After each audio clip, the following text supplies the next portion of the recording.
Hello, YouTube, and welcome to the spring series. Forgot what it was called for a second. Welcome to the spring series, and this will actually be the last call of the spring series. And funny enough, as we are in June and we're nearing towards the summer equinox, feels like completely aligned. I feel like this last call, my intuition feels it's complete. But don't worry, there will be other series in the future, depending on what I feel called to talk about. But for now, I wanted to keep going until I felt the pull, until I felt the call, and I felt the call that this was it. And so what I want to talk to you about today, we've spoken about many different topics in this spring series, from like analyzing our triggers to our inner child healing, our inner teens, like all sorts of things. And today I want to say I want to talk about finding the middle ground. And I just got off a client call, and one of the things that got brought up is that sometimes where you're at, where you're currently at, and where you want to go feels like a big jump. It feels like a 0 to 100. And sometimes you need to go a little bit halfway, or you need to go a third of the way, or a quarter of the way, depending on where you're at. To go from one extreme to the other doesn't always necessarily end up working out because you cannot energetically and emotionally get yourself behind it. And so, what does that actually mean? And so, I'll give a few examples, but it could be anywhere, like in anything. It can be from, what your belief system. So, if you feel right now, for example, that money is not enough, jumping to I have more than enough money and I feel abundant, it's going to be very hard to get behind that emotionally and energetically for you to believe that you feel abundant. Right now, you feel like you don't have enough. Especially if you physically look at your bank account and you're like, Julie, there's like $5 in there. How can I feel abundant about $5? And so that's one example. And so this is where, shifting, like as you're doing the inner work of like, why do you not feel enough? And all the things we spoke about, like of really going in and diving deep. This is where it's like, what would be a quarter of the way to feeling abundant? What would be a third of the way? What would be half? And it could be that, you know, be something telling yourself like right now, I don't feel abundant. But I do believe that one day I will feel abundant. It's just right now, this is where I'm at. Or it could be, I may have X amount of dollars in my bank account. To me, it doesn't feel like enough, but I have X amount and I can feel grateful for having this amount that's there. And so these small steps, as you do these small steps, it just gets, you just get closer and closer to your end goal. Sometimes it's just like these small little steps to get there. So then if we look at like external things of jumping from one end to another. So there has been these narratives in the coaching industry, and I fell into it. And one of the narratives is like, when I quit my corporate job, when I quit my 9 to 5 and I jumped all in my business, that's when all the clients came and it worked out. Now, it may have been true for people, that may have been the outcome, but then sometimes creating that narrative and creating that story,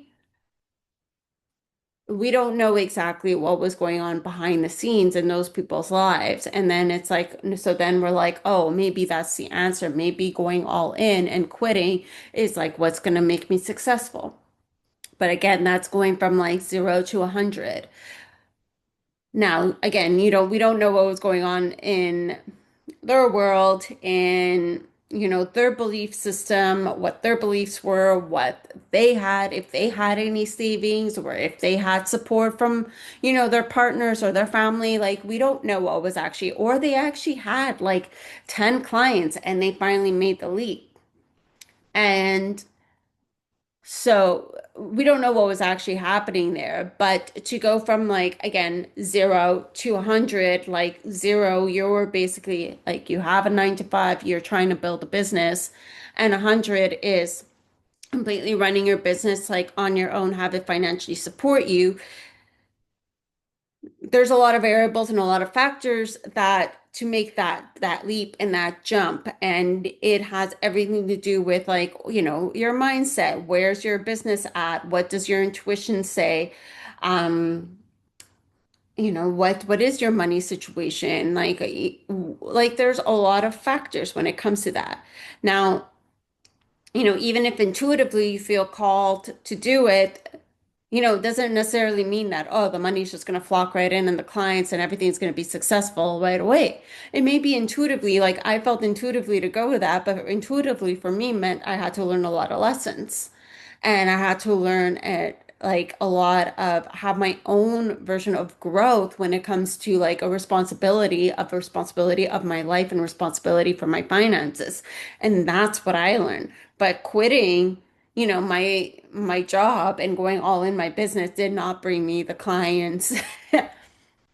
It brought me other things. I learned a lot about myself of how I want to run my business. I learned a lot about myself, about my own responsibility, about my mindset and my belief system.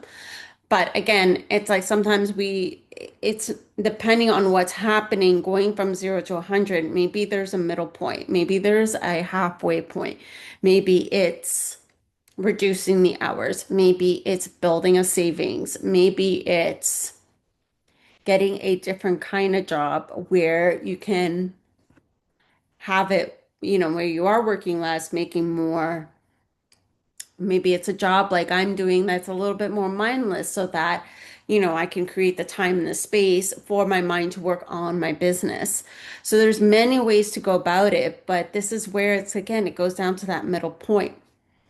Another example is people pleasing. So people pleasing, like, we all know, like, it's a thing like everybody does because they feel like they need to, or we've been told through generations and generations of like, you need to be there for people, you need to take care of other people, like, and, don't be selfish and all these narratives coming in. But like to jump from like, being someone who does people pleasing to like setting all boundaries and not people please at all, like going 0 to 100 might be, some people can do it. And I'm not saying that going 0 to 100 isn't possible. It is possible, but sometimes it might be a little bit harder, especially towards your inner child, might not feel seen or heard or understood, that it feels like it needs to like, be there for someone. It's like, well, how can you meet halfway? How can you do something that, like it satisfies and makes your inner child feel seen and heard, but then also like start slowly putting in those boundaries. And so this can look like if you are someone who does everything for everybody, like how can you say no once?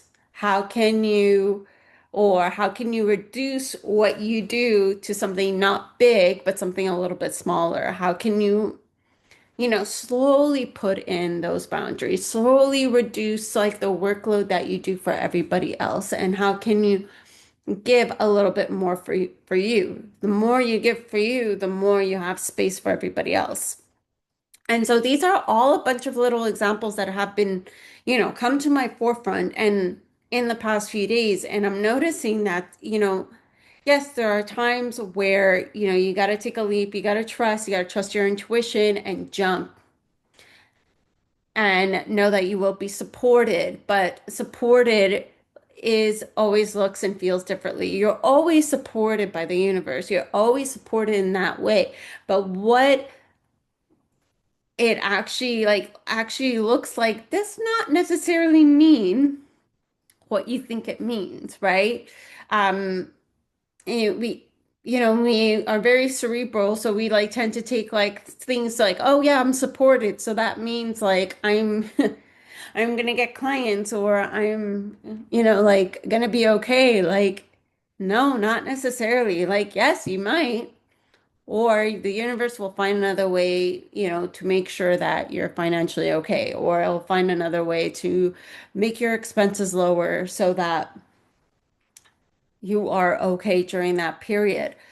Um, so again, know to trust yourself and listen to your intuition and what your intuition and what is saying. But know that even if, like, not saying to ignore your intuition, but you got to also be able to get your nervous system, your emotions, your body behind it as well. So there, this is where you need to assess it all yourself. Like really look at within yourself of like, where are you at? Like, yes, the intuition is telling you to jump and leap, but like what does your fear say? What is the resistance? Is there a resistance? Like, dive deep into that and see if there's something there to unravel and to uncover. Because, yeah, sometimes we can make jumps and leaps of faith and go from 0 to 100. And it can feel scary, but we're grounded in our energy that we know will be okay. And then that's good. But then it's like, if it's the other end of like, oh, our intuition's telling us to jump, but we feel ungrounded, our nervous system is haywire, like there is like we don't feel good, then maybe the big jump is not just yet. Maybe there's just some inner work to be done, or maybe there's just certain ducks in a row to do in order for us to feel a little bit more secure. This is going to be depending on your situation, depending on what you're going through, and that the best thing to do is listen to yourself. The best thing to do is meet yourself where you're at and then push a little bit your discomfort. Push a little bit, and not just that again, to push that discomfort is to go in, right? Or to take a little step or to not take such a big leap. And then there are times where, you got to take a big leap, but you got to feel a sense of like groundedness in that. Like you can't completely take a big leap when your nervous system is haywire either. So it's like, how can you ground yourself? How can you ground that nervous system? And so, again, it doesn't always need to be 0 to 100 because sometimes, like 0 to 100, especially when it comes to inner work, especially when you're doing the inner work, 0 to 100, like you're kind of like going through that like fake it till you make it energy. But then it's like, do you really believe it? And are you really just putting a band-aid on it, or are you actually healing it? And so this is like the questions to ask yourself. Sometimes there are cases where people can go 0 to 100, or maybe they've done so much inner work that when it comes to that final decision, it feels like a 0 to 100, but that's because like they've done all this inner work that you have not seen in the back end. And then it's like they make the biggest jump on the planet. It just really depends on where you're at. And the best is to check in with you. And that knowing is like, okay, if you can't go 100 doesn't feel right, what is a third of the way? What is a quarter of the way? What is a half of the way? And go from there. You got this. I hope you enjoyed this episode. And this is the last one of the spring series. If you feel called to working with me or checking me out, definitely subscribe. Hit the subscribe button, comment, send me a message, reach out. All my information are in the show notes, and I will see you soon.